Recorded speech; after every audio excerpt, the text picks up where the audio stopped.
Welcome, everybody. My name's Scott Sherman. I'm a physician in New York City at New York University, and I run one of the directors of the Public Health Research Center here at NYU Abu Dhabi. I'd like to welcome you all to tonight's public lecture, which is Dokha as an Emerging Epidemic, What Can We Learn from Global Tobacco Control? The timing of this is in conjunction with a conference that we're having for a day and a half. We've put together the world's experts on Dokha and many of the world's experts on water pipe tobacco, and we're all sitting around a room talking about it. You might wonder why in a lecture on Dokha, which I think almost everybody in the room knows something about, we've been spending time thinking about water pipe, and that's what you're going to hear about tonight. And it's because there's so little science about Dokha that if we were to talk about all that we know, it's sort of this much. The observation we made this morning was that around the 30 people in this room, we had probably authors from a third of all the water pipe papers in the world. There's maybe 400,000 papers on cigarettes right now, probably 400 or 500 papers on water pipe, and we had about a third of those. Probably one of the authors was in the room.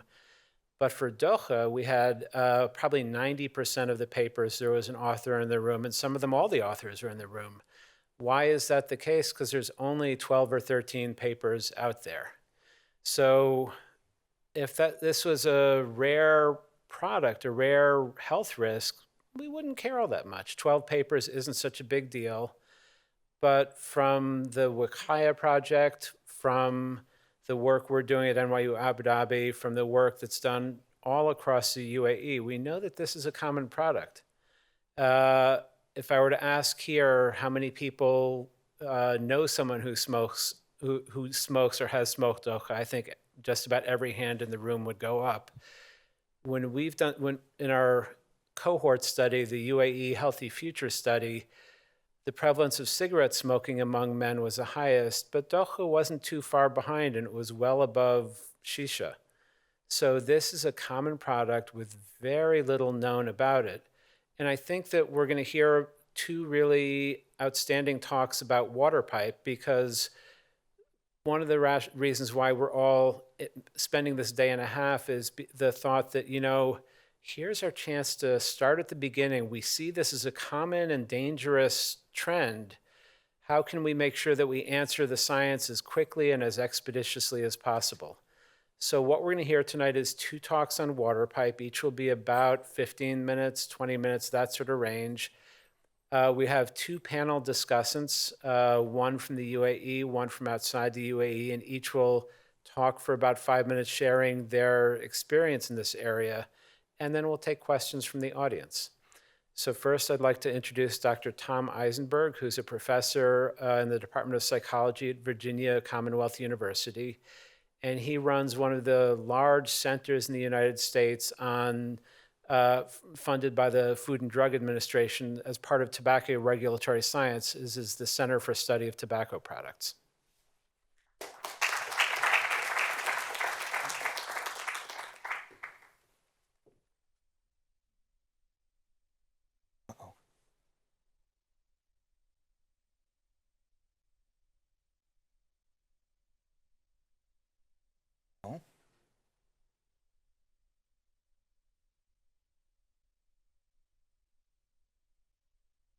Good.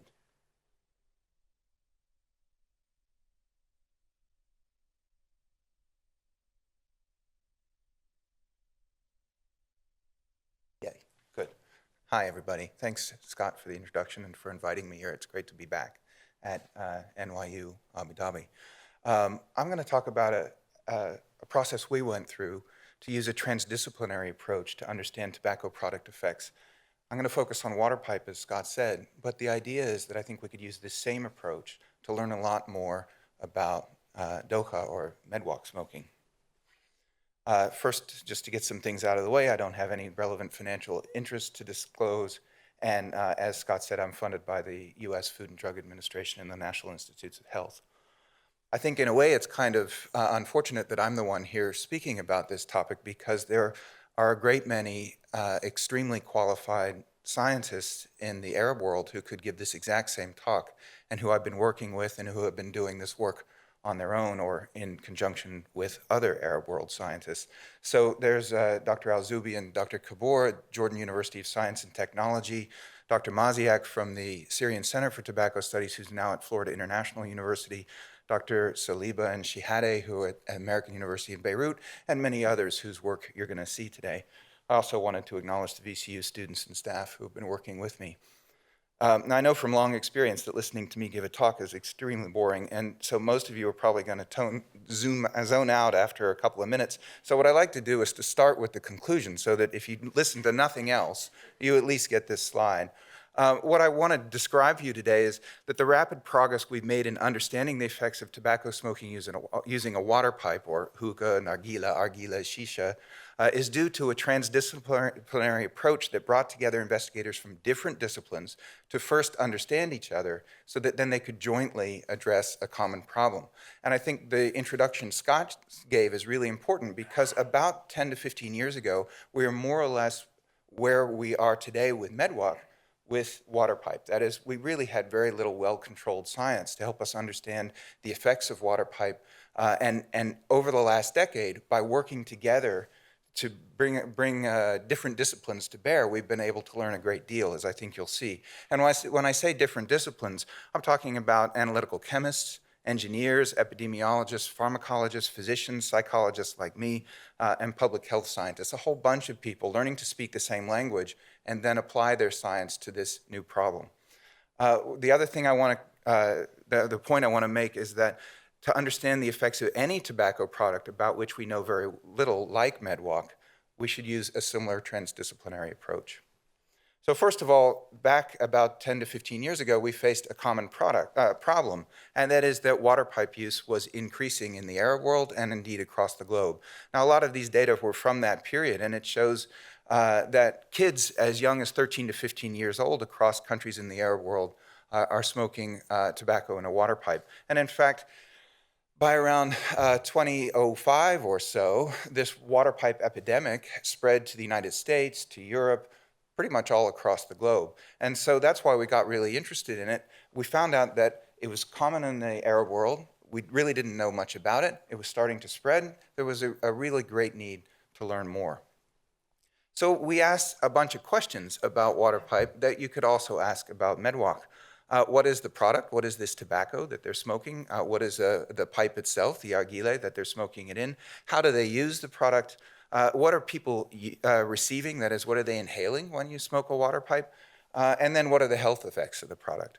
I was kind of new to this. I guess I first became familiar with nargila around 2001 or 2002 when I joined the Syrian Center for Tobacco Studies. And so I very quickly learned what a water pipe is. I'm sure you all know. The key features are that there's tobacco placed in a head. It's heated by charcoal. The user inhales on a mouthpiece that draws the charcoal smoke, which is now mixed with tobacco smoke, through water up the hose into the mouthpiece and then into the user's lungs. The tobacco, of course, as you well know these days, is mu'assal, so it's sweetened, it's flavored, and it's so moist that it won't burn by itself, which is why you have to have an alternate heat source to charcoal in order to make it work. It goes by many different names. I tend to just call it water pipe because that allows me to speak to different audiences. So I quickly learned, in other words, that a water pipe is not a cigarette. It's different tobacco, it's got a different heat source, the smoke passes through water, and because the smoke passes through water, there's this idea that it's less harmful, that it doesn't cause nicotine dependence or tobacco dependence, and that it doesn't cause the same death and disease that cigarette does. Some of that idea about it being less harmful, it actually comes from the label. So you can see here that there's this supposedly very low level of nicotine, 0.05%, and no tar. A lot of people know tar in cigarette smoke is what causes the disease. And you can see similar labeling with a slightly different nicotine content on this other package. So if water pipe is not a cigarette, are water pipe smokers like cigarette smokers? I think that's important. I'm a psychologist. I understand behavior. And so one of the things I like to do is understand how people use a cigarette. how big are the puffs that they take? How many puffs do they take when they smoke a cigarette? How much smoke do they inhale into their lungs when they smoke a cigarette? And so we use this device that you see here, this little box right there that is connected actually to the cigarette, and it measures all of these variables, which we call collectively puff topography. It was very clear quickly that that device wouldn't work for a water pipe, and this is one of the great things about working with a transdisciplinary group. Once the engineering team led by Dr. Alan Shihade and I came to an understanding that we really needed to learn more about water pipe use behavior, he invented a technique to measure it. And so that's what this is. We have pretty much the same kind of device you see over here, but now it's integrated into the water pipe hose. There's a computer attached to it, and it can tell us how people smoke a water pipe. And we quickly learned, and I have to admit we were stunned to find out, that there are extraordinary differences between water pipe smoking behavior and cigarette smoking behavior. So a cigarette, you can take as many as around 16 puffs for a cigarette. It takes about 5 minutes to do that. In a 45-minute water pipe use episode, people will take around 85 puffs. For a cigarette, around 71 milliliters per puff. That's actually large. The average is around 50, but in this particular study it was 71. The puff volume for a water pipe, a single water pipe puff, is 833 milliliters, so way bigger puffs. That's in part because the water cools the smoke. That's about all it does. It cools the smoke, and also because a water pipe has a very low draw resistance relative to a cigarette. It's easy to inhale that much when you're smoking a water pipe. And in fact, the total volume from that water pipe smoking episode, I lost the little red thing, but is 50 liters of smoke compared to about 1 liter of smoke for when you're smoking a cigarette. So way more smoke is inhaled. Another thing we were interested in is, well, what's in the smoke when they inhale it? And one of the things I like to do, again, as a psychologist, is say, well, what's in the smoker? That's really what's important to me. And one of the first things I was interested in nicotine was nicotine. And so here you're looking at blood nicotine levels. So we actually took blood samples from people while they smoked a cigarette and while they smoked a water pipe. These are actually the same people. On one day they smoked a cigarette. On another day they smoked a water pipe. And what I hope you can see, I still can't see that. There it is. Well, what I hope you can see is that the cigarette, which is the triangle, the blood nicotine levels go up to around, from very low levels, to around 10 nanograms per ml after the cigarette is smoked. It only takes about 5 minutes to smoke a cigarette. They don't smoke anymore for the rest of the session, so then it starts to go down. For the water pipe, after 5 minutes, you see a significant increase. It starts to go up, but it's not at a cigarette-like level after only 5 minutes. It continues to climb during the rest of the 45-minute smoking episode, such that by the end of that period, they're getting just as much nicotine from a water pipe as they are from a cigarette. The next question I had was, well, okay, they're getting a lot of nicotine, but does it do anything to these smokers? And so here we used a placebo, a water pipe preparation that is not made out of tobacco. If you're familiar with the brand names, it's called SOEX. And we compared the heart rate effects of smoking this non-tobacco preparation with a normal Moassal tobacco preparation. You see plasma nicotine levels on the left. Again, the plasma nicotine levels go up when they're using the active product, but not when they're placebo, because there's no tobacco, no nicotine. But on the right-hand side, you see that the nicotine increases that are present in the active condition also cause heart rate increases. So yes, they're getting nicotine in, and it's doing something to them. It's elevating their heart rate that a placebo does not. So it's clearly the nicotine that's causing that heart rate increase. Now, why do I care about nicotine? Because, of course, nicotine is what people become addicted to when they smoke cigarettes. And as it turns out, we've learned over the last decade, culminating in a study that was published just this month, that water pipe smokers also become dependent. So nicotine is a dependence-producing drug. It's in the tobacco of a water pipe, it's in the smoke of a water pipe, and it's in the user who uses a water pipe. We've recorded over the last 10 years that water pipe users will sometimes report a compulsion to use a water pipe. They find it difficult to stop. If they try to quit, they find it difficult to do so. They have a preoccupation with use, which you can sometimes see if you're trying to go to a restaurant and somebody who's a water pipe smoker will say, well, we can't go to that one because I can't get a water pipe there. We need to go over here. Or maybe if they're going traveling, they pack their travel water pipe to make sure that it's always around with them. This most recent study looked at kids who use water pipe. This is in Lebanon. It's part of the Water Pipe Dependence in Lebanese Youth study. These are in 8th and 9th grade. And the results were that even amongst these youth who use water pipe, the proportion of participants who endorsed dependent symptoms and the average number of symptoms that they endorsed increased with increasing water pipe use frequency, the number of water pipes smoked, and the length of the smoking session. All of these are indicators of dependence. Now, moving away from nicotine, we are also concerned that people who use a water pipe inhale other dangerous toxicants. And probably one of the most dangerous, at least in the short term, is carbon monoxide. Carbon monoxide is a poisonous gas. If you have as much as 9% of your hemoglobin, which is supposed to be binding oxygen, bound with carbon monoxide, then you can start to feel carbon monoxide intoxication, nauseous, fainting, dizziness, and eventually, if you continue to inhale carbon monoxide, you'll die.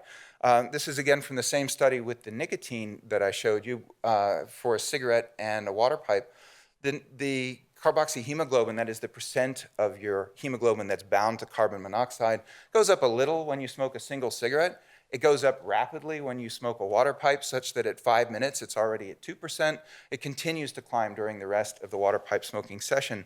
Only around, it was way bigger than a cigarette, but we saw levels of only around 4% in this case. Around 4% in the placebo versus active condition, which highlights an important point. Although the placebo water pipe preparation doesn't give you nicotine, it gives you all the other poisons that are associated with water pipe smoking. And that's, of course, because you're inhaling charcoal smoke, whether you're smoking tobacco or not tobacco. And it's charcoal that's responsible for this carbon monoxide production. In fact, there seems to be a growing epidemic of carbon monoxide intoxication in water pipe smokers. We've seen case reports of people fainting in the USA from using water pipe, in Turkey, in England, in Italy, in Singapore. And if you look at some of those carboxyhemoglobin percentages, they're well above the poison level. 31% in Turkey, 24% in Italy, 28% in Singapore. And that's just the acute effects of carbon monoxide intoxication. If you continue to inhale carbon monoxide over the course of your life, as a cigarette smoker does, you become highly at risk for cardiovascular disease, which actually kills more people, more cigarette smokers in the United States than cancer does. So what about tar? Tar is where all the poisons of cigarette smoke are, and the labeling of a water pipe indicates that it has 0% tar. That's actually true if you think about the tobacco in the box, because tar is a smoke constituent, it's not a tobacco constituent. But as soon as you start producing smoke, it turns out there's a heck of a lot of tar in water pipe smoke. So these are generated by Dr. Shehadeh and his team at the American University of Beirut. A machine smoked a water pipe and smoked a cigarette. Consistent with the human data, there was a little bit more nicotine in the water pipe than there was in the cigarette. There was way more carbon monoxide in the water pipe than in the cigarette, and there was 36 times the tar in the water pipe use episode relative to the cigarette. And you might say, well, maybe that's not such a big deal. Maybe the tar is different than cigarette tar. Maybe it's not poisonous, but you would be wrong. Dr. Saliba, whoops, what did I do there? I don't know how to make that go away. There we go. Dr. Saliba at American University of Beirut has analyzed the water pipe smoke and demonstrated that many of the same poisons that are in cigarette smoke are also in water pipe smoke. I can't pronounce a lot of the names you see here, so don't worry about that so much. The column heading is the important thing. These are known or suspected carcinogens, that is, we know them to cause cancer, or we think they cause cancer. And then the other thing that's important is the far column that says ratio. That's the ratio of how much each of these carcinogens there was in the water pipe smoke compared to the cigarette smoke. It's never less than 1. It's always greater than 1, meaning there's always more in water pipe than there was in cigarette. And in some cases, it's way more, 50 times more, 245 times more, 24 times more. There's always more of these carcinogens. These are polycyclic aromatic hydrocarbons in water pipe smoke than there is in cigarette smoke. The same is true for volatile aldehydes, which are known to cause lung disease. Formaldehyde actually causes both lung disease and cancer, so it's doubly bad. Acetylaldehyde causes lung disease. Again, if you look at the ratio, there's more of this in water pipe smoke than there is in cigarette smoke. And you might say, well, this is machine smoked stuff, and a machine isn't a human, so it's probably different for a human. And this is, again, one of the great advantages of doing transdisciplinary work. We thought the same thing, and so what we did was I had water pipe smokers come into my lab in Richmond, Virginia. They smoked a water pipe. We measured their smoking behavior, and then I emailed that measurement, the smoking behavior measurement, as though it were just like a digital record of somebody's behavior. I emailed it to Dr. Shihade. He has a machine that plays back exactly what the human did. And so we sent him the tobacco they used. We sent him the charcoal they used. He replayed their smoking session. And what we found was there was a very tight correlation between how much carbon monoxide there is in the smoke and how much carbon monoxide there was in the human, and how much nicotine there was in the smoke, and how much nicotine there was in the human. So in other words, if it's in the smoke, it's also in the person. We've demonstrated there are poisons in the smoke. Those poisons are getting to the people. If you weren't convinced by that, there's some recent data out of California that shows that this is a biomarker of polycyclic aromatic hydrocarbons, those known and suspected carcinogens. It's called 1-hop, and it's in it can be found in people's urine. These people who are water pipe smokers and cigarette smokers stayed in a hospital for several days. During one of this period of several days, they were given a water pipe to smoke. Another time, they were given cigarettes to smoke. And what you see is the water pipe, which the dashed lines, they had actually higher levels of this metabolite of these known or suspected carcinogens, higher levels in the urine than when they were smoking cigarettes. Dr. Maziak has shown from Aleppo that water pipe smokers have higher levels of a metabolite of tobacco-specific nitrosamines in their urine. Those are known potent lung carcinogens. Now, there's less than there was in the cigarette, but still much more than if you're a non-smoker. Doctors Kabor and Al-Zubi from Jordan University of Science and Technology have exposed mice to cigarette smoke or water pipe smoke and measured evidence of inflammation or oxidative stress in their lungs, and found out that water pipe smoke and cigarette smoke cause similar levels of injury in these mice. From Lebanon, the Lebanese University, we have a study of chronic obstructive pulmonary disease, or COPD. If you look to the far left, if you're a never smoker, you suffer very low rates of COPD, around 3%. If you're a cigarette smoker, that rate is elevated by 5 times to around 16%. If you're a water pipe smoker, it's doubled, so there is an increased risk of COPD if you smoke water pipe. In fact, if you do both, you get an even greater risk than if you were to add up the two separately. So now you have 10 times risk of COPD if you're both a water pipe smoker and a cigarette smoker. Dr. El Zatari from Beirut has outlined all of the dangerous effects of water pipe tobacco smoking, acute effects and long-term effects, and they are substantial. So about 10 years ago, we were at where we are now with Midwakh, but we've made rapid progress in understanding the effects of tobacco smoking using a water pipe because we brought together a transdisciplinary group who work together to understand each other and to understand a growing problem. We learned that water pipe use behavior is different from cigarette smokers, that water pipe users are exposed to nicotine, carbon monoxide, and other toxicants, and that water pipe use is associated with adverse health consequences. I would argue if we want to ask these similar questions about Midwakh or Dokha, we need to use a similar approach, and I think that you're ideally positioned here at NYU Abu Dhabi to do that. So thank you.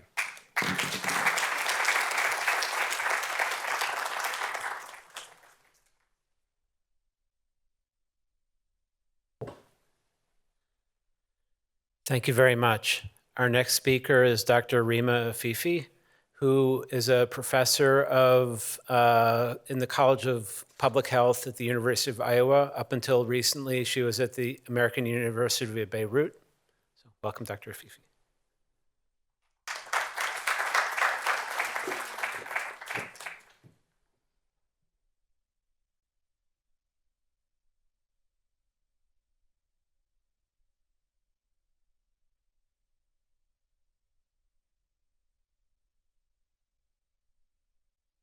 مساء الخير مساء الخير. So I'm going to be following on Dr. Eisenberg's talk, and it's always hard to go after him because he's so succinct and clear in what he says. So I'm going to try to be as succinct and as clear. And I'm again going to be talking about how we've used different methods than what Dr. Eisenberg has used to understand the water pipe, with the idea that these are also the types of methods that we need to use to understand more about Midwakh smoking. So my take-home message is that in order to develop effective programs that prevent and control use of a particular tobacco product, in this instance I'll be talking about water pipe, but in the instance of Midwakh, it would be the same for Midwakh. We need to understand the factors that drive the use of that product at various levels of influence, and that those factors actually differ by product. So that what we found out from studying the water pipe is that it was different from what we knew before, which was we had lots of information about cigarettes, and that our assumption is by studying the Midwakh, we're also going to find out that that's different than the water pipe or cigarette, and that's why it's important to do these studies. All right, so what do I mean when I talk about different levels of influence? So we take a little bit of a different approach. We actually use a lot of the data that's provided by the studies that Dr. Eisenberg has suggested and the evidence that they bring out from the lab. And we use it to try to find out more about that through using different methods with groups of people that are either smokers or non-smokers. Our premise is that there are a variety of factors that influence the use of any product or that influence behavior in general, and that those factors are not only within the individual, that they span the interpersonal level, which means friends, family, doctors, teachers, schools, etc. The organizational level, so where are the formal and informal organizations that interact with people in supporting or in facilitating a behavior or not facilitating behavior, including the healthcare setting, including schools, including universities, NGOs, and various other organizations.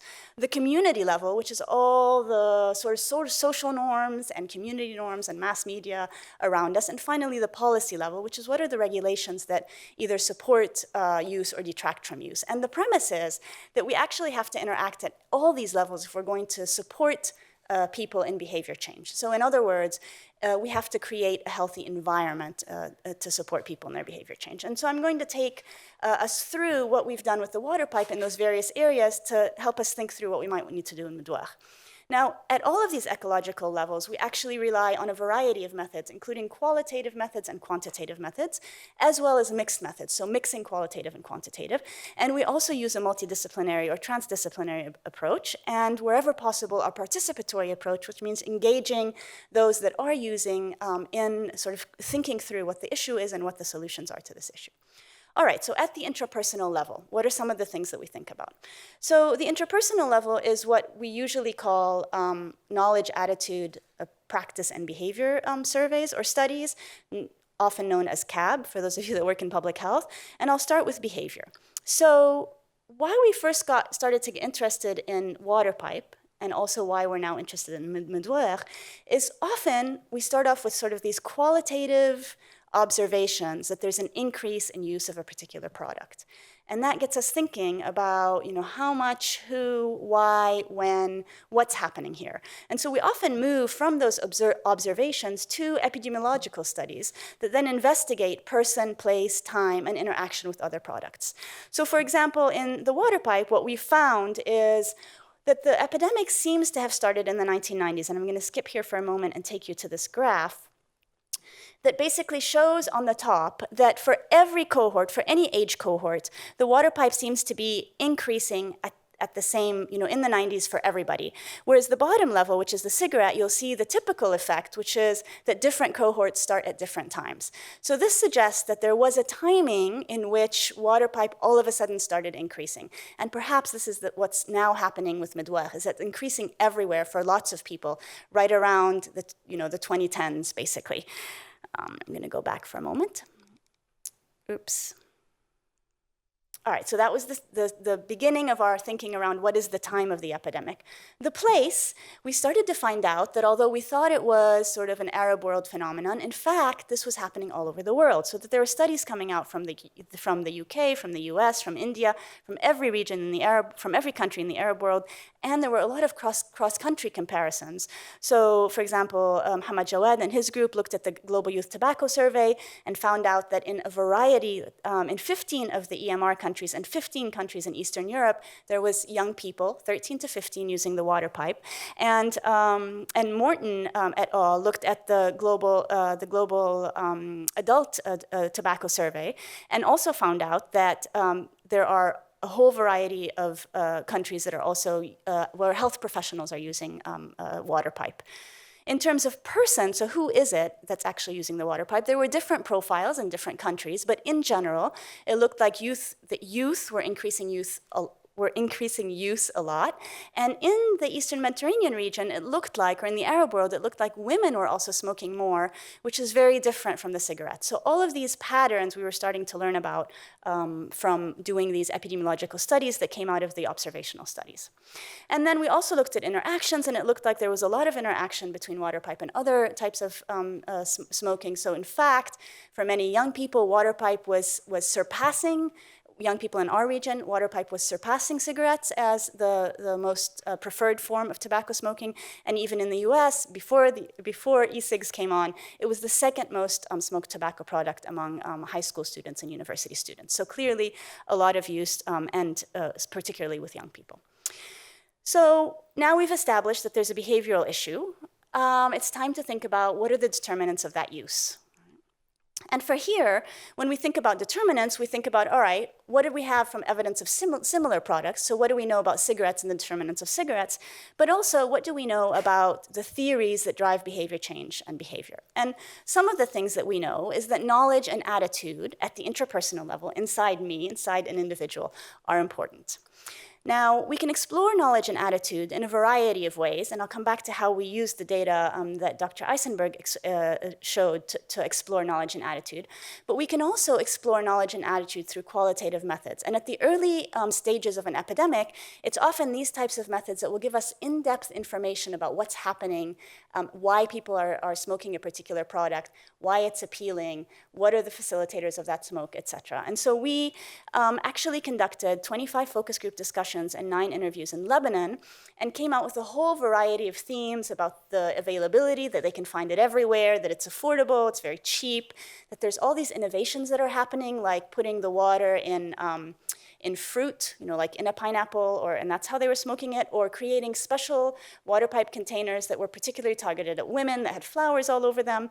We found out a lot about the influence of media and how this is marketed, about the lack of a policy framework. So our participants in the focus groups were telling us, well, it seems to be okay because the Ministry of Health is not saying anything about it, and about the sensory characteristics of this particular product. So the fact that people enjoy the smell, they love hearing the bubbles, they love seeing the smoke. So all of that's very different from cigarettes. And we would not have known that just from the lab studies. We needed to find out from people very much in depth.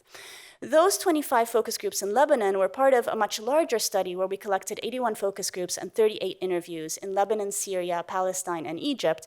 And 10 themes emerged from there, including the sociocultural norms that are very common, that this is something that's accepted, that it looks different for men and women, and that differs by country, why people choose to smoke. Again, the sensory characteristics came up, and you can see the rest. So a lot of sort of in-depth information, and I'll show you some quotes in a little while.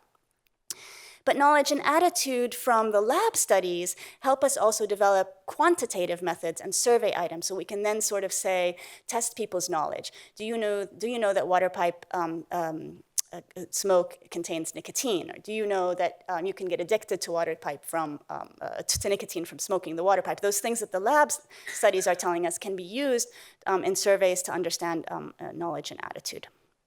And also, we can use the qualitative studies to also create knowledge and attitude questions. So for example, the issue of the fact that people used to think that the water filtrated out the harms of water pipe smoking came from our in-depth interviews. We would never have gotten that from the lab studies. We needed the qualitative data to show us that particular attitude.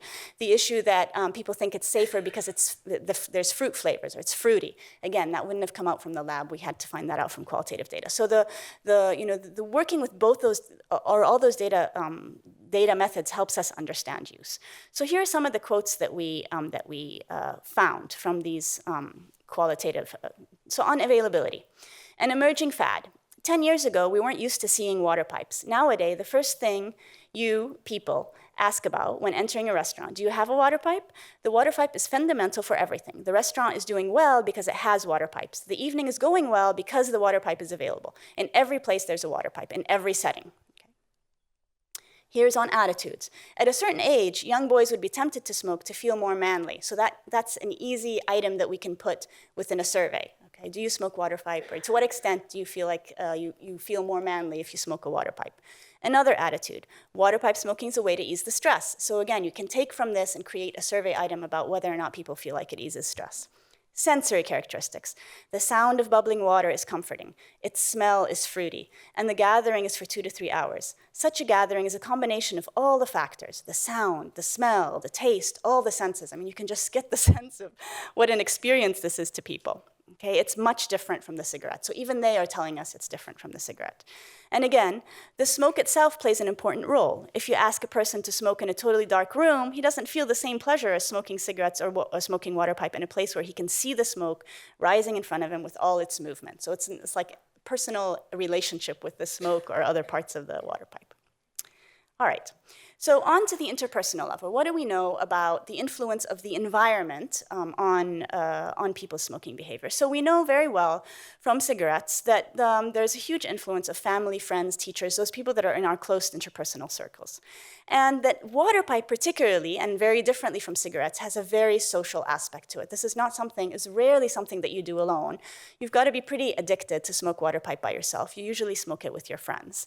And we have this information from a bunch of quantitative surveys that we've done, where we found that people first try the water pipe with family.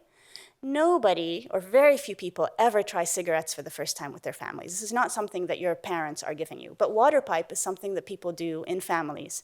We found out that parental smoking, parent attitudes, parent knowledge is associated with water pipe use in adolescence, and it's associated with intentions to smoke. And those were through quantitative surveys that we conducted. And we found out that peer smoking and peer encouragement to use also is associated with water pipe smoking among young people. We also found this out from our qualitative research on the quotes. So, now my father's enjoying smoking water pipe with me. Every night he prepares his water pipe and asks me, don't you want to prepare your own? If a father is a smoker, he would indulge his children. He would tell them, smoke a water pipe, try a puff. This way, the children would become addicted to water pipe. I go out with my friends and all of them are smoking water pipe. How can I not smoke? They're gonna belittle me. So again, these quotes are also giving us information about the interpersonal issues that are driving water pipe use. The third level is organizational. Now, in the organizational, there's, like I said, a bunch of aspects that we might want to look at. I'm going to just talk about 3. We just very recently in Lebanon passed, well, I guess it's now 6 years, but this happened before the 6 years. 6 years ago, we passed our first tobacco control law in Lebanon, Law 174. But we did this research before that law was passed, and when we found out that there were some restaurants and some sort of hotels that had voluntarily decided to become smoke-free. So at that point, it's organizational, not policy. Once you have a law, it's a policy aspect. But at this point, it was an organizational aspect. And we wanted to talk to them about what were the factors that facilitated that move. Why did they decide to make that move? Because we thought that would give us information to help support the push for a law. And so they talked to us a lot about the reasons for implementing a smoke-free policy, and some of the things that they said, that it was more hygienic. If you don't have smoke, it's more hygienic. Even for restaurants, it's a cleaner, the food is cleaner, the restaurant seems cleaner, and that some of them were just following international standards, particularly if they were international chains. We found out that the biggest barrier to that and the struggles that they had were people saying, it's an infringement on the right of smokers. Now, this is very interesting because you don't hear about the infringement on the right of non-smokers, okay? You hear about the infringement on the right of smokers. They said that the facilitators to this decision, to the voluntary decision, was that they really believed in having a healthier environment, but that management support was critical. So again, this gives us a point for intervention, or a point that we need to think about once the law is passed, that we need to work with managers to have them be supportive. Managers that were supportive were able to keep to smoke-free places. Managers that weren't, didn't. We found this also in schools. So even when there was a law that prohibited smoking on school premises, principals that were supportive of that would make sure that there was no smoking in schools, but principals that weren't let smoking happen. And in fact, we have incidences where students would go on school trips and they would be offered narghile on the school trip. Okay, so it was just part of what. All right, and then in terms of enforcement and compliance, we found out that the enforcement and compliance was very difficult because of a general disregard that people have for laws and policies. We just don't follow laws, basically. We also looked then at a different organizational setting, which is health professions curriculum. So one would think that tobacco ought to be in the curricula of medical schools, in the curricula of nursing schools, in the curricula of public health schools, at least health professional schools. And we found out that, in fact, they aren't covered hardly at all, so that's a point of potential intervention. And we looked at, within the healthcare setting, the availability of clinical prompts. So are physicians asking people whether or not they use water pipe, because that's the first point of potential intervention, and again, found very little clinical prompts, okay? When I say we, it's everybody that's working in this area, not just me and my team, and as you see from the authors. The fourth level is community, and because of time, I'm actually not going to go into community, although it's very interesting, only to say that social norms accepting the use of water pipe is what really, really drives this epidemic. And in order to control the epidemic, we're really gonna have to change the social norms around it. I am going to focus on policy and talk about two things: the perceptions about the need for policy, and I'm going to go back to our quotes, and then sort of some analysis that we've done on policy that also support the need to work on the policy. So when I talk policy, we talk about taxation. The policies that one thinks about in relation to tobacco control are the policies that are in the Framework Convention of Tobacco Control, which is the first global health treaty ever, and sort of puts out those evidence-based policies that are critical to control and prevent tobacco use. One of them is taxation, because we know that the higher the price of any tobacco product, the less people will use it. And so our participants in the focus group told us, well, we can order it twice, 3 times, sharing. It's only 10,000 liras, which is about $7 or less even, and we're 3 or 4 people. So approximately 2,000 or like $1.25 per person, and that's very affordable. Okay, so we know that they're telling us it's affordable, and if you want to control it, you need to control the cost. Another policy is banning advertisement, all forms of advertising. And our participants said, what do the media do? They make you want to try everything. Everything new they advertise, they tempt you with the design. So the whole aspect of the media and how they tempt you, and the importance of controlling advertisement. Another policy is ban on smoking in public places. And so again, our participants said a law that bans water pipes in all restaurants. We're talking about a national law. Very few people buy water pipe and prepare it at home. Very few are so addicted to water pipe smoking that they would smoke it at home. So banning water pipe in public places can significantly decrease high levels of addiction. So these are our participants urging government to ban smoking in public places. And on health warnings, which is another FCTC policy, even the Ministry of Health, although they put out a health warning on cigarette packs, mentions nothing on water pipe tobacco smoking. Although water pipe smoking on a daily basis is more harmful than cigarette smoking. So the fact that the Ministry of Health isn't saying anything, then people are not going to be paying attention. So participants are saying we need to have regulation. We then went to assessing particular aspects of the policy, again, using sort of the FCTC as a guide. And so most of the FCTC and the laws that are at country level talk about tobacco in general, but they're mostly focused on cigarettes. So although they say it covers all tobacco products, the point is that different tobacco products like the water pipe or Midwakh are different than cigarettes and need special policies. So for example, we found out that water pipe tobacco is taxed at a lower rate. Even if the taxation is set at a particular rate by the government, it's taxed at a lower rate compared to cigarette. And the difference with water pipe, and also Midwakh, is it's not just about, it's cigarette, everything, the tobacco and it's just one piece. Whereas water pipe, you have the tobacco, you have the charcoal, you have the hose, there's a whole bunch of accessories that are linked to water pipe. You cannot just focus on the water pipe tobacco. And so all of those devices, all the charcoal, those aren't taxed, all right? That water pipe bars actually in the United States are claiming exemptions from indoor clear air legislation. And it was through a loophole that they hadn't thought to cover water pipe bars. And that there's a whole bunch of misleading warnings, as Dr. Eisenberg showed you. So on water pipe tobacco packs and accessories, for example, water pipe, when there are warnings on the water pipe packs, they cover 3.5% of the total surface area, which is minimal. Right? The FCTC encourages at least 30% and up to 50%. There's misleading descriptors. So if you buy a filter, it will say, protect your health while enjoying the water pipe. That's ridiculous. And we found out that the nicotine labeling on the packs is completely unrelated to the nicotine delivery. So as Dr. Eisenberg showed you, it says 0.05% nicotine, but then if you take nicotine plasma, you find it much higher. In a review of regulations in 7 countries around the world, India and Pakistan had the most effective regulations to control water pipe smoking specifically. So they actually had regulations that said something about the water pipe.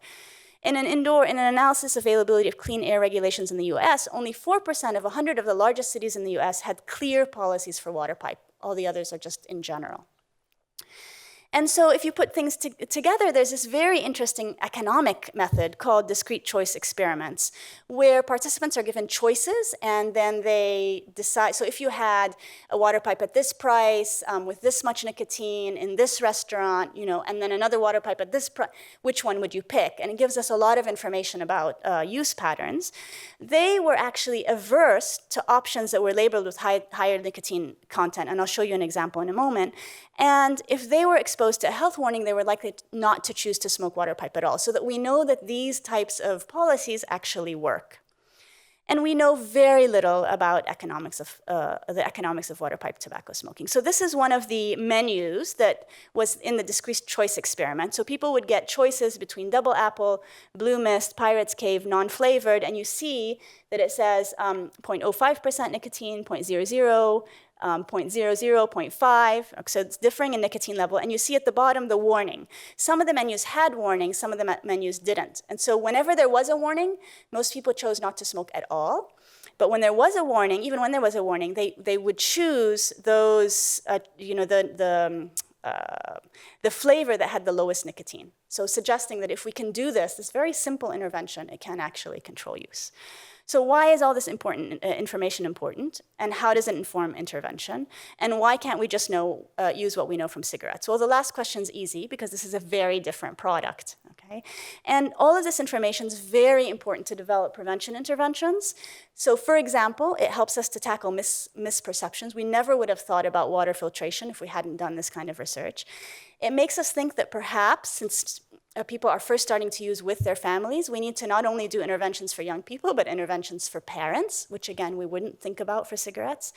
And since we seem to be at least successful somewhat in cigarette tobacco smoking, in that at least in some countries of our region, cigarettes are going down for young people, perhaps we need to start comparing water pipe to cigarettes to get the same effect for water pipe. In terms of cessation interventions, what this information is telling us is that the group aspect of water pipes is really important. People smoke it in a group. So you need to change the way we do cessation from cigarettes, which is mostly an individual product, and that this idea of visual, olfactory, auditory aspect really needs to be tackled in cessation interventions, which we never would have thought about in cigarettes. And in terms of policy recommendations, we need to focus on the fact that we need very specific water pipe policies for those policies covered by the FCTC, and to include the accessories, not only the tobacco. So again, the take-home message, which I started with, in order to develop effective programs that prevent or control use of a particular tobacco product, we need to understand what factors drive use of that product at all of the ecological levels. And just focusing on the individual level is not enough to create environments that are conducive to health. That these factors may differ by product, and as I've shown, they differed a lot between the water pipe and the cigarette, and so we have to conduct research for each tobacco product, and that we need to consider these methods to continue building evidence for Midwakh and strengthen our understanding of this phenomenon, and therefore our capacity to develop interventions and policies. Thank you.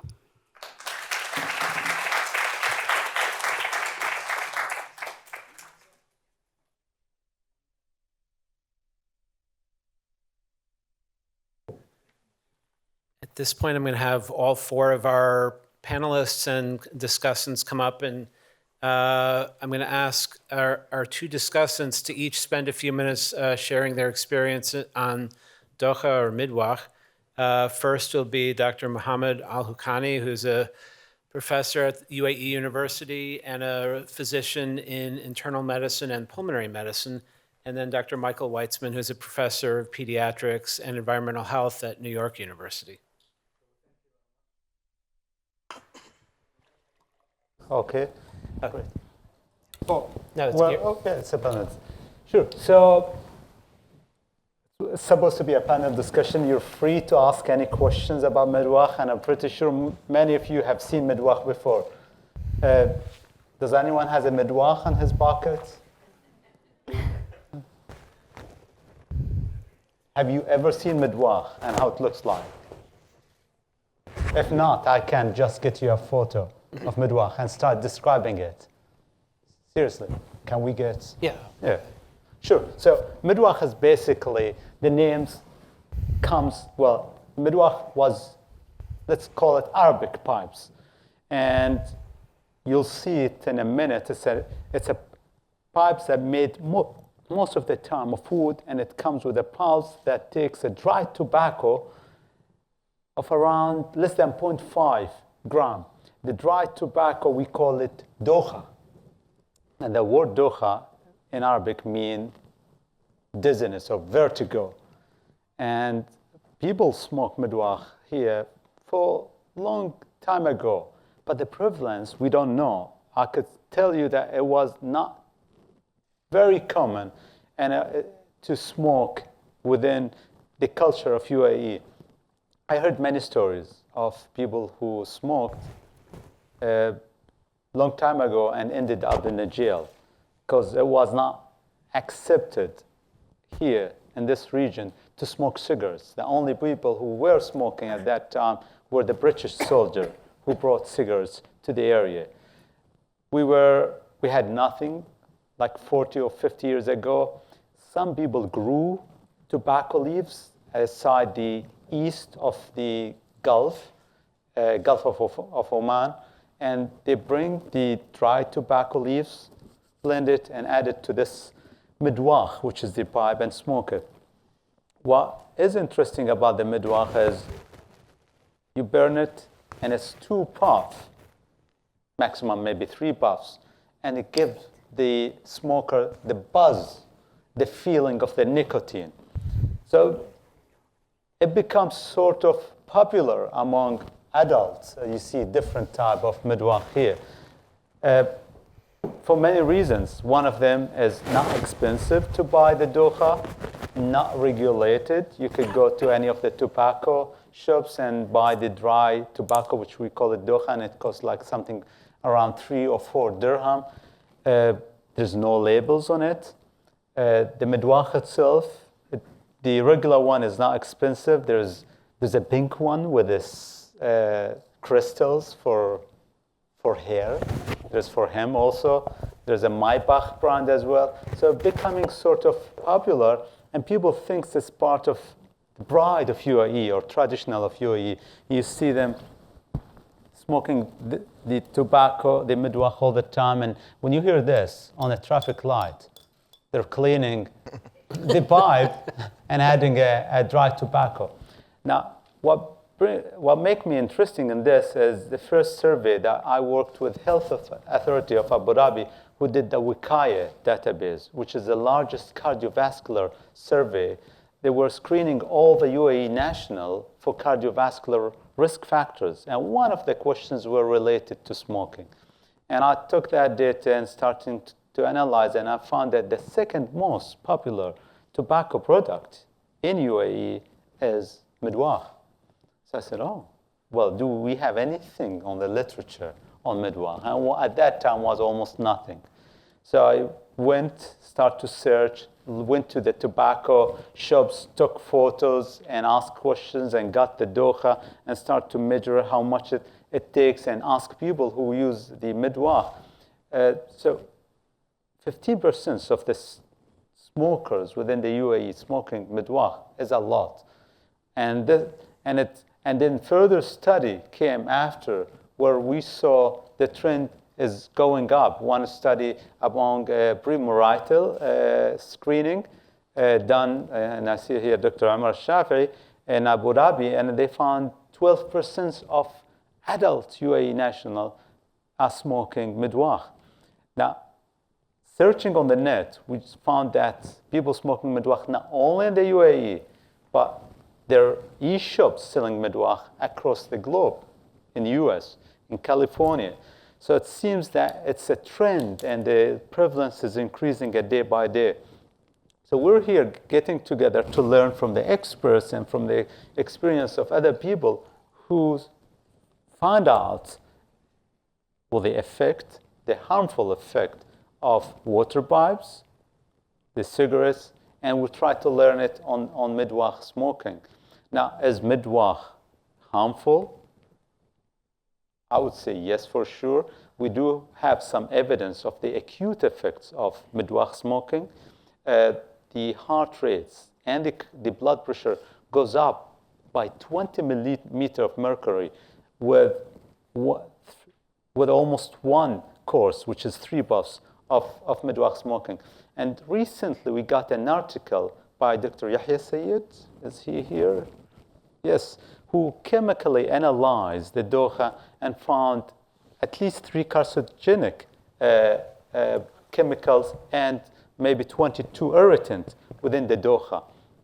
So we're starting to get more evidence on every day on how bad is the Dokha, and we're here actually to educate and sending a message to everyone that be careful, it's not organic, and it's not healthy, and it's not part of our culture.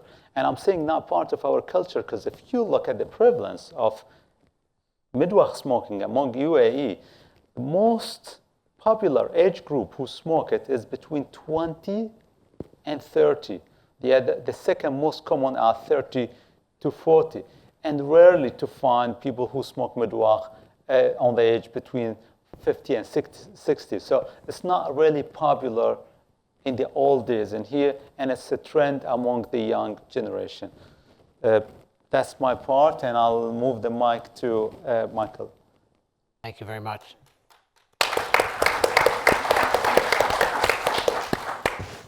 So William Harvey is the person who discovered the physical functions of the human heart. And he pointed out that anything that we know is infinitely less than what we don't know. And so we don't know a great deal about Midwakh, but we know a great deal about tobacco and about cigarettes. So cigarettes, whether you know it or not, is entirely man-made, is a 20th century epidemic. In the year 1900, 2% of the world's population smoked cigarettes, or the developed world smoked cigarettes. By 1950, it was 46% of all people in the developed world, or the economically more privileged world, were cigarette smokers. Epidemic spread very, very rapidly. And we have every reason to believe that they're going to spread more quickly at this point because the world is much smaller and it's much easier to transmit things from one place to another. So we've heard a number of things about water pipes, about advertising. So I suggest that you all look up the name Edward Bernays, because that's perhaps the most evil person of the 20th century. He's the father of advertising, and Philip Morris was his first client. Then he moved on to Kraft foods, but that's a whole other story. But advertising and subliminal seduction of youth are key to uptake of these sorts of products. I searched the web today, and to date, I can't find advertisements that use the same approaches that water pipes use and were used for cigarettes before that. Cigarettes are a consequence of a perfect storm, and perhaps we have the same storm brewing here right now. That is that there was the discovery in 1884 of the TB bacillus by Robert Koch, so it limited spitting in public. And so you needed another vehicle for delivering tobacco. A pediatrician named David Kessler, 100 years later, had a profound epiphany. He was the head of the FDA, and he defined cigarettes as a nicotine delivery system, right? So in addition to changing social norms by advertising and by what peer influence, we haven't spoken as yet about the drug addiction part of tobacco products. And we have every reason to believe that Midwakh actually delivers more nicotine, or certainly as much nicotine, as does cigarettes. But cigarettes or nicotine is probably the perfect gateway drug. You probably don't know this, but in individuals, certainly there are a number of animal models to show that prenatal exposure to nicotine enhances your likelihood not only of becoming a smoker, but of becoming addicted to cocaine or to heroin. And it makes it more difficult to be able to kick those habits. So you have here what we believe is a regional problem, although I don't even believe that we have the data to say that that's the case. While we were at the meeting earlier today, I looked, and every single country that I could type in Midwakh and the name of that country, there were lists of stores and ways to buy on the web, Midwakh, Dokha, and Midwakh. So you have a chance here to stem a rapidly increasing epidemic that's local and that we have every reason to believe is international or has international potential. And we really know very, very little about this. And I just want to end by pointing out that cigarettes are the leading preventable cause of death in the world right now, causing more deaths than HIV, TB, and malaria combined. Also, I'm a pediatrician, and I think of tobacco as much as a children's issue as I think of it as an adult issue.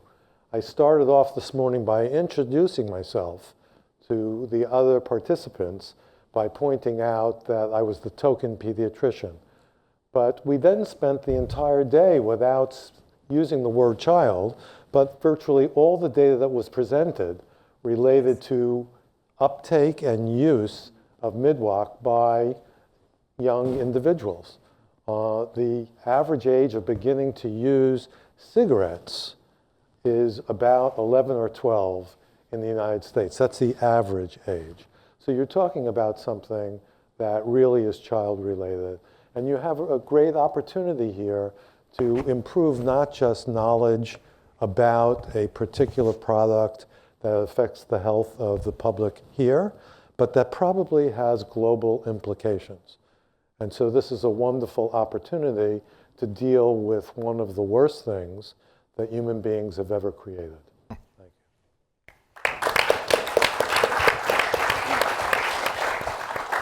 We have about 15 to 20 minutes for questions, and I thank all of our two speakers and our two panelists for their wonderful talks, their insights. I have one observation that when I travel around the world, it's an embarrassment to me as someone from the US that what we seem to export is Kentucky Fried Chicken and Subway. This is your chance to help the UAE be known, to prevent it from being known for exporting Midwakh. So with that, what questions do you have for any of our panelists? And if, please stand up and go ahead and, we have microphones that are coming around the room. So back there. I guess don't have to stand up, but raise your hand so that you can get the microphone. So at this point, do we definitively know exactly what the long-term effects of smoking Dokha are? Or do we just know that based on our tobacco studies? That's a very good question. That's why we're having the meeting today. We don't have for sure, we don't know for sure the long-term effect. And I think we'll go through the same steps that you went through for the shisha. Now, we know nicotine itself is a carcinogenic. Even if you chew tobacco, it could cause an oral cancer. So having the tobacco there and the smoke is harmful for sure. But yet, we need the evidence of the Midwakh smoking for the long-term effect on lungs, on heart, on the cardiovascular, and on the other system. May I add to that? So the one gift that tobacco has given to humankind is epidemiology. And two individuals, Robert Dahl and Sir Bradford Hill, actually worked out the relationship between smoking and lung cancer by developing case control and cohort studies. And part of the Hill criteria, which you all should know if you're interested in epidemiology, is analogy. And we know from cigarettes, and we're beginning to know from water pipes, that there are long-term consequences. So there's really no reason to believe at this particular point in time that there aren't many long-term consequences, but one needs empirical data because common sense is not especially common, and often it's wrong. I'd like to add as well.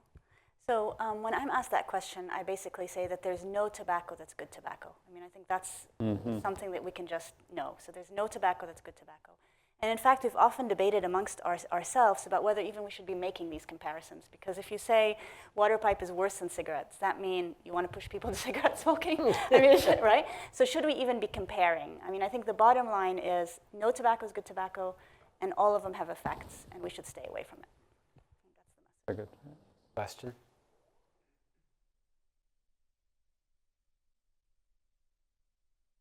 Okay, I have a couple of questions to ask you. First of all, it seems that your studies are from 2011, 2012, so they're about 5-6 years old. So it's obvious that you have the data. The UAE government is very much aware of the exposure of shisha and smoking because a few years ago they created a law which said shisha cafes cannot be within a certain distance to a school, so that they are very aware of this situation. My question is this. One, why are we not seeing a campaign in the UAE in the hospitals about talking about how bad shisha smoking is and Midwakh smoking is, because there's obvious enough data to support it? And two, as a first grade teacher, how do I sit there and tell my students who are Emirati children that it is bad for you, and then they come back to me and says, no, Baba lets me smoke, and this is 5, 6, and 7 years old. So what can I do as a teacher to combat this issue? Can I ask Dr. Umar Shafi'i, who's sitting beside you, to answer the questions about the law and having a campaign, because he's from the Health Authority of Abu Dhabi. He's just sitting beside you. Could answer the When I question. go to Talk about Al-Noor being put on Hospital, the why am spot. I not Yeah. seeing signs? Why can I go to care for? To care for, not a smoke shop, to care for, and see any grocery store, and I can see shisha products there, or any kind of products there. If the UAE government is this serious about, and they know the harmful effects. Sorry, I put you on the spot. I'm putting you on the spot. I'm serious. Oh, you could give him the mic, please. Can you pass the mic? Thanks for the question. It's a very tough question. I'm from the United States originally, and we could say the same thing in the United States. Why, after many years of the knowledge of decades of knowing the harmful effects of cigarettes, are they still for sale? I mean, it's the same problem I think that we're facing here. The first law in the health authority about regulating tobacco was actually in hospitals, from my knowledge, that they banned smoking within hospital premises. And slowly, and the health authority, the jurisdiction is only in the health sector. So the health authority can't make a law about tobacco sales in grocery stores. But overall, there can be laws, and I would support that as someone who's studied tobacco for many years. What are the reasons why? And in my mind, I wanted to ask you the same question. We have all of this information about the harmful effects of tobacco, and yet we're still battling, the presence of tobacco and the addiction to tobacco. So I was also wondering, what is your position on prohibition? Some people who study tobacco control are actually against prohibition, banning it entirely. I go back and forth. I honestly don't know what is the right approach to take. So I thank you for the question. I wish that I could say that it was more strictly controlled in the UAE. I was very disappointed to see the ADNOC, the gas stations, have started selling tobacco over the counter when they had never allowed that until recently, the last few months. They started selling tobacco. So the trend is the wrong direction. So I agree with you, and I wish that there were stricter controls. And I would like to ask the panel, what do you feel about prohibition, or what is the best approach to take? Increased taxation, stricter clean indoor air laws, total banning? I think everybody's eager to answer the questions. I'll start off by saying your point about policy is an excellent one, both of your points. I was on an NIH studies section reviewing huge center grants, and the one that I reviewed was one of the best grants that I've ever written and it was looking at cigarette and e-cigarette policy across 3 countries. And the scientists, 2/3 of the scientists on the committee said, "This is ridiculous. Why do we need this? We already know smoking's bad." Unfortunately, policy doesn't move any quicker than other things. Science moves slowly, and perhaps policy moves even more slowly because it takes so many different coordinated efforts to make something happen. I think in the U.S., I would say there's still smoking because of greed. That's what our dean says, is there's such profit involved in this that it's so much lobbying to keep effective policies from happening. I think I will turn it over. Let's keep the answers pretty brief so we can move on to other So questions. I'll try to answer some of the questions. I'm not going to answer the prohibition question. Maybe somebody else will answer it. So I think that the issues around tobacco policy is that often the setting or the institution that's making that policy is the health institution. But tobacco is an economic problem before it is a health problem. It's a very important health problem, but it's an economic problem. And there are big economic interests all over the world that actually have budgets that are bigger than most of the countries of the world. And those, multinational tobacco corporations control a lot.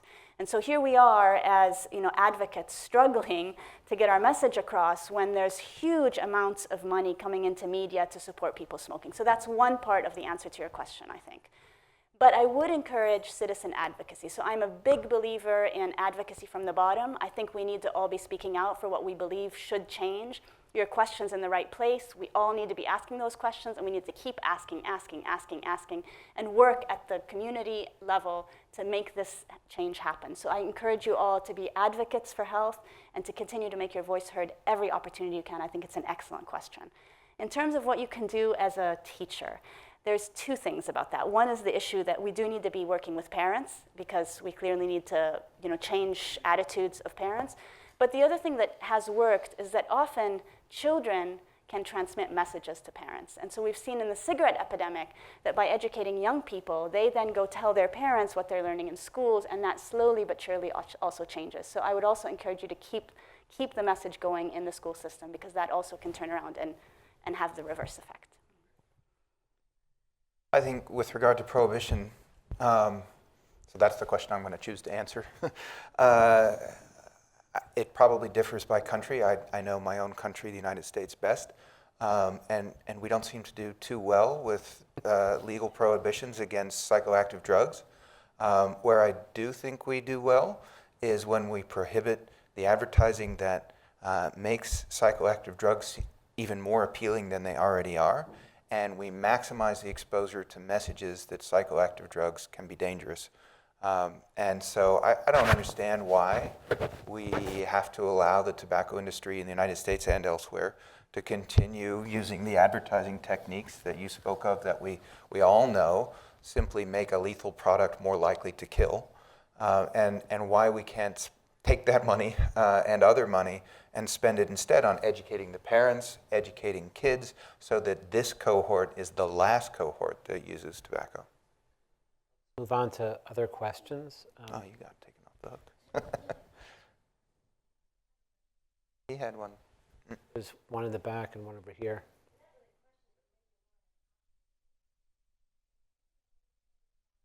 I think there's a mic right there. I'm sitting with a group of friends here, and we've been through the UAE in the last, say, 8 years. And still to this day, 8 years later, from like early 2008, we still have people smoking in restaurants and smoking in like pubs or clubs, where in the rest of the world, like considering Dublin, Paris, Chicago, major cities of the world have gone to a non-smoking environment, so those people who are non-smokers can enjoy their food or their drink without having carcinogens in the air. I mean, people like myself, I've had cancer already, bladder cancer. Bladder cancer comes from ingesting or being around too much cigarette smoke. I happen to get lucky. I was a success story in the United States. I'm one of 7 people to have survived the cancer type. However, when I come over to this environment, to be subjecting myself to an environment of like social entertainment just because we're all here as expats are working, how come the UAE hasn't been more proactive in taking the steps to be able to have non-smoking? They have non-smoking sections in the restaurants, but that smoke still carries over to the non-smokers. How about having restaurants that are designated smoke-free? And considering smoking, I don't know if that's really a legal part of the Quran. Isn't smoking supposed to be another issue of a religious issue that I've heard about during Ramadan, is that smoking is forbidden, especially during Ramadan. So why is it so acceptable like 90% of the year? Well, I can't promise answering your question, but if you allow me, I was just reviewing the tobacco control law, which was a decree by the Prime Minister, and it's clearly stating that no one can smoke in public spaces closed with, which is not designated, and even shisha cafe supposed to be 150 meters away from residential building, mosque, or educational. The law is there. However, it was then designated to every local municipality to act upon the law. And you could see a delay. They were giving, I heard here in Abu Dhabi, like 2 years to change some of the their structure to get away, to move away from residential area. It looks like, again, this seems that, again, it's more of economical. There are people maybe from the other side, behind the scene, are fighting. If we really follow the laws, there should be no one smoking in a restaurant. And we go to the hotels and we smell the tobacco. The smoke is there. So I could see that we are moving forward. 10 years ago, people were smoking in the airports. People were smoking in the malls. People were smoking within the schools. When I was students, I remember my teacher smoking, like inside the school. So I would see a positive effect. There are people now started to understand there are designated area for smoking. So I think we're moving forward. We're moving step forward. We may probably not as far as we're supposed to be, but I could see that it's changing. It takes time. We and most of the UAE local people are really well educated now. Even those who started to smoke, they're coming by themselves to the tobacco smoking cessations clinic and asking for advice on how to quit smoking. They do understand the harmful effect. And I'm just hoping that the law, which is already there, gets really affected. I'm proud of Sheikh Sultan Al Qasimi, the ruler of Sharjah, who made Sharjah tobacco-free city. There's no single shisha cafe. So really, and I'm hoping that we'll see the same from the other rulers. It has to come from the top. So I just Dr. want to Afif, you had quickly, a quick answer, and then we have a question So here. again, this issue of rights of smokers versus the rights of non-smokers, and it's partially because non-smokers don't speak up enough and also don't use their economic power. So we once went into, this is about Lebanon, but it's the same. Most of the countries in the Arab world have laws that are not implemented or enforced. We went into a restaurant, they served us food, somebody came in smoking, we said the law says that there shouldn't be smokers here. He said, oh, it's okay, he's just gonna finish. We said, all right, he didn't finish, he lit up again. We got up and left and we didn't pay. All right, we did not pay. Now, That's a good one.